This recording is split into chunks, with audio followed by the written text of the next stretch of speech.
Oke, Assalamualaikum warahmatullahi wabarakatuh. Perkenalkan, saya Nadia Putri Sandi dengan NIM 20234045.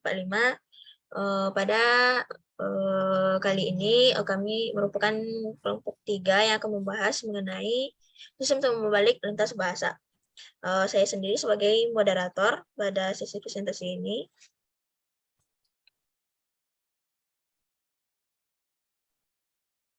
Selanjutnya yakni anggota kelompoknya yaitu ada Helma Feni Fitri, Kizia Winanda, Mutiara Atika, Viva Indriani, Aida Saskia, Diana Fajirati, Azharha Femi Putri, Elsha Filiana, Juliana Firanti, saya sendiri Najumiati, Reziang Putri, dan juga Setia Zara Winitis. Nah, langsung saja ke slide pertama yang akan dibacakan oleh teman saya, yakni Siti. Pada Siti, dipersilakan.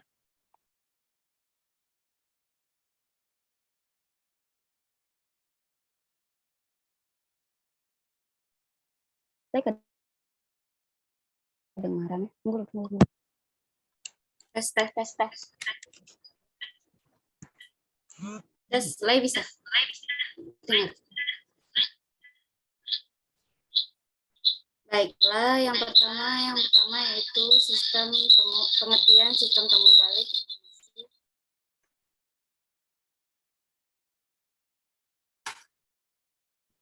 Baiklah, yang pertama yaitu pengertian sistem temu balik informasi lintas bahasa atau yang lebih dikenal SLIR. Nah, sistem temu balik informasi lintas bahasa yaitu sistem pencarian informasi yang mana dapat mengembalikan informasi dengan lebih dari satu bahasa. Sistem ini memiliki cara kerja menuliskan query dengan menggunakan bahasa asli pengguna untuk memecahkan masalah tersebut. Proses selanjutnya yaitu sistem tersebut akan mampu mengembalikan dokumen dengan bahasa yang lain. Sistem otomatis inilah yang membantu untuk memperoleh informasi atau dokumen tanpa terkendala bahasa. Jadi SLIR ini adalah sistem informasi balik yang memudahkan pengguna untuk mencari informasi dalam bahasa yang berbeda. Materi selanjutnya yaitu akan dibacakan oleh rekan saya yaitu Kak Kezia dan Kak Helma.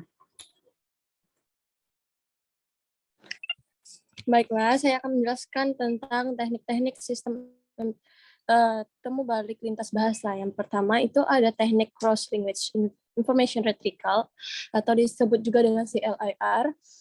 Pengambilan informasi lintas bahasa mengacu lebih ke bahasa yang khusus, penggunaannya di masa pengguna merumuskan kebutuhan informasi mereka dalam satu bahasa dan sistem mengambil dokumen yang relevan dalam bahasa lain. Untuk melakukannya, kebanyakan sistem CLIR ini menggunakan berbagai teknik penerjemah. Teknik CLIR dapat diklasifikasikan ke dalam kategori berdasarkan terjemahan yang berbeda, yaitu yang pertama ada teknik CLIR berbasis kamus. Teknik CLIR yang berbasis kamus ini menggunakan kamus yang dapat dibaca mesin atau MRD, daftar kata bilingual atau sumber leksikon lainnya yang menerjemahkan istilah query dengan menggantikannya dengan padanan bahasa targetnya. Yang kedua, teknik CLIR berbasis korpora paralel.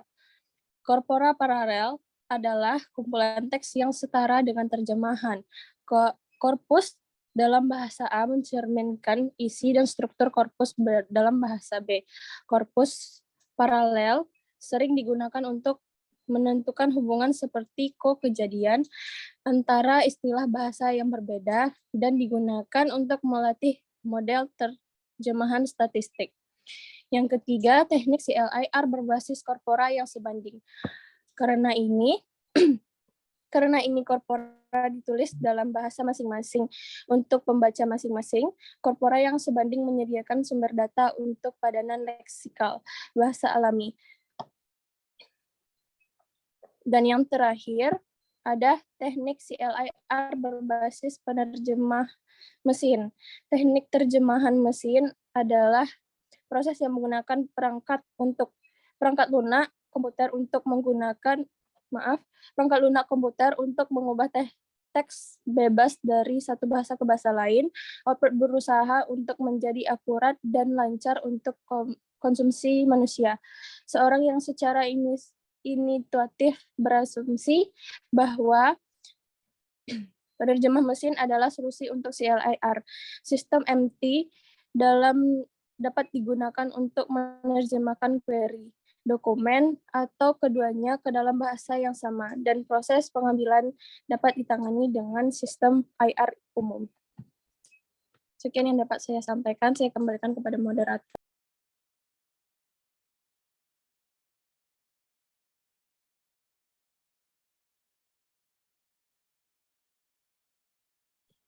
Oke, selanjutnya yang akan dibacakan oleh Kak Mutia. Pada Kak Mutia, silakan.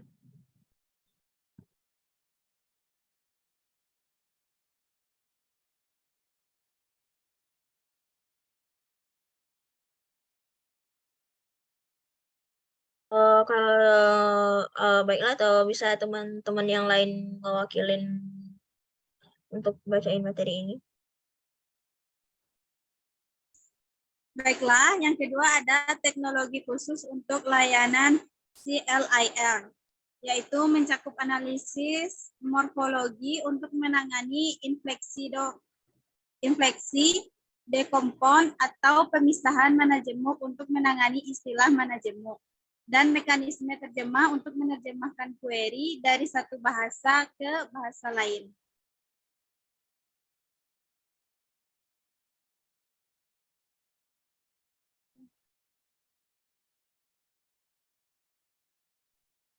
Selanjutnya yaitu metode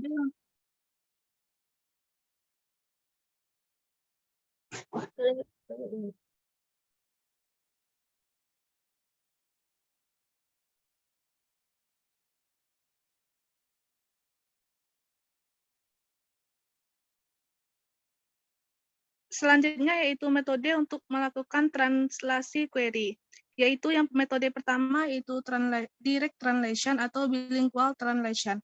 Direct translation yaitu metode dengan melakukan translasi dua bahasa, yakni satu bahasa sumber atau short dengan satu bahasa target seperti dokumen berbasis Cina dan bahasa Inggris target. Direct translation ini menggunakan teknik word by word dengan menggunakan bantuan MRD. Selanjutnya yang akan dibacakan oleh Dian. Yang kedua yaitu pivot-based translation atau transitive translation, yaitu melakukan translasi dari bahasa sumber ke bahasa target menggunakan intermediate atau pivot. Metode ini memetakan dokumen dan query dalam bahasa ketiga. Dalam metode pivot-based translation, kita dapat mencari kata tanpa menggunakan bahasa asli. Nantinya kita akan dirujuk kepada berbagai bahasa yang akan ditawarkan. Adapun metode ini digunakan untuk sebagai bantuan di saat proses pencarian menggunakan direct translation tidak ditemukan dan mengurangi jumlah translasi pada saat melakukan translasi banyak bahasa. Selanjutnya akan dibacakan oleh Afifah. Selanjutnya itu TP atau two-pass method. Two-pass method adalah metode menghasilkan translasi dua arah untuk menyesuaikan query yang diinginkan. Metode ini hanya menggunakan sebagian hasil translasi dengan pertimbangan bahwa translasi dari hasil translasi kata menghasilkan kata asalnya, dan dengan begitu ambiguity berkurang atau hasil translasi dapat dikatakan valid. Selanjutnya akan dibacakan oleh Elsa dan Hindia. Selanjutnya yaitu pendekatan umum pencocokan CLIR. Yang pertama yaitu pencocokan serumpun. Pencocokan serumpun pada dasarnya mengotomasikan proses di mana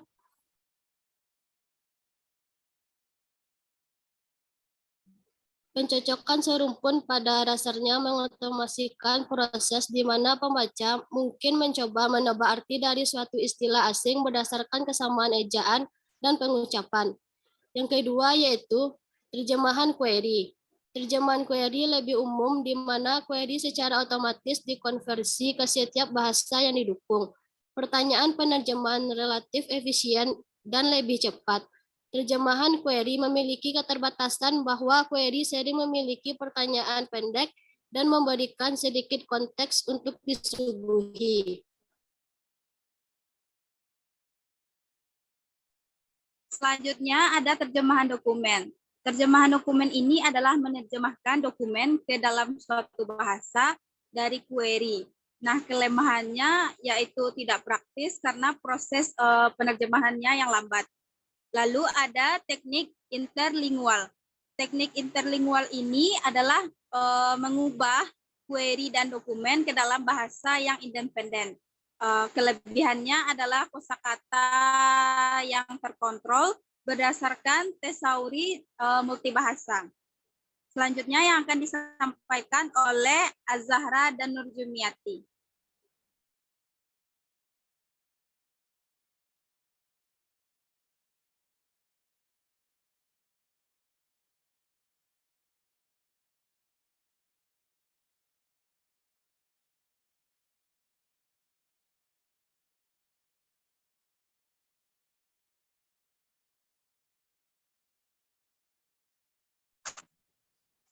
Baik, selanjutnya yaitu tahapan penerapan temu balik informasi lintas bahasa. Yang pertama, scaffolding. Mengapa kita menggunakan scaffolding?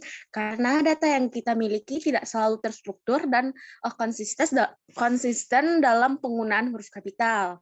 Jadi, peran dari scaffolding adalah untuk menyamaratakan penggunaan huruf kapital. Misalnya data teks yang kita dapat berupa tulisan, maka scaffolding mengubah semua huruf menjadi huruf kecil atau lowercase semuanya. Nah, yang selanjutnya yaitu tokenizing. Untuk mempermudah proses analisis data, kita harus memecah kalimat-kalimat tersebut menjadi kata atau disebut dengan token. Dengan tokenizing, kita dapat membedakan mana antara pemisah atau bukan. Selanjutnya dibacakan oleh Azahra. Nah, selanjutnya di sini ada stemming, adalah proses di mana term yang memiliki imbuhan akan dihilangkan. Lalu ada filtering, adalah proses menghilangkan kata yang selalu diulang dan tidak memiliki makna. Hanya itu dapat saya sampaikan, saya kembalikan kepada moderator.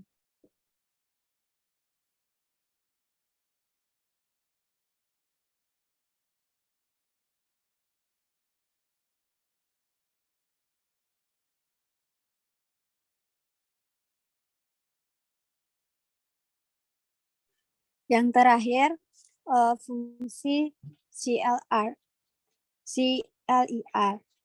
Dalam pencarian web, kemunculan alami dari satu atau lebih bahasa, seperti bahasa Cina atau Inggris, menghasilkan asimetri di mana banyak informasi dalam beberapa bahasa.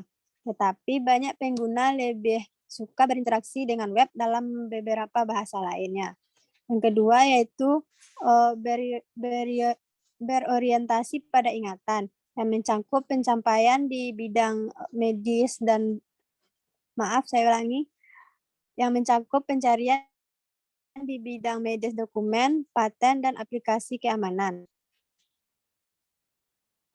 Diharapkan menjadi sangat penting di wilayah yang banyak bahasa sering digunakan seperti di negara-negara yang memiliki lebih dari satu bahasa resmi. Sekian saya kembalikan ke moderator. Oke, terima kasih kepada teman-teman yang telah menjelaskan apa itu sistem temu balik lintas bahasa. Jadi bisa kita simpulkan bahwa sistem temu balik informasi lintas bahasa ini atau cross-language information retrieval system menggunakan pendekatan penerjemahan query yang akan menerjemahkan query ke dalam bahasa lain. Hasilnya adalah sebuah query terjemahan. Sistem temu balik informasi lintas bahasa adalah sistem pencarian informasi yang dapat digunakan dengan bahasa yang berbeda pada query yang dimasukkan pada kolom penelusur informasi. Sistem temu balik informasi lintas bahasa dapat memudahkan bagi pengguna yang kesulitan dalam kendala bahasa yang dipakai oleh penelusuran informasi. Oleh karena itu, sistem temu balik informasi lintas bahasa dibutuhkan baik pengguna, perusahaan, ataupun perpustakaan. Oke, teman-teman, segitu saja penjelasan mengenai sistem balik lintas bahasa dari kelompok 3. Jika ada pertanyaan atau bagaimana, silakan bertanya di kolom di learning. Terima kasih.